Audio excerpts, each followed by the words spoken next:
मैंने संपूर्ण प्रकरण काय आहे पाहूयात।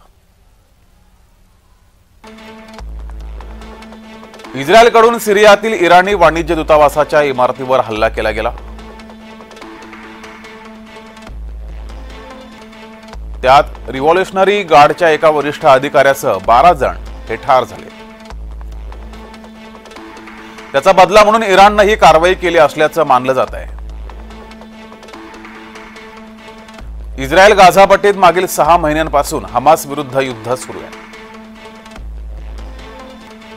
इराणच्या रिव्होल्युशनरी गार्डकडून शनिवारी होर्मुझच्या सामुद्रधुनीत इस्रायली मालवाहू जहाज हे जप्त केले आहे।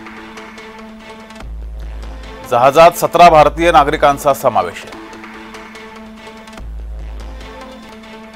एका हेलिकॉप्टरचा वापर करून कमांडो जहाजावर उतरले। अमिराती बंदर शहर फौजराह जवळ ओमानच्या खाडीत ही घटना घडली आहे। पोर्तुगीज ध्वज असलेल्या मालवाहू जहाजाचं नाव MSC एरिस असं आहे।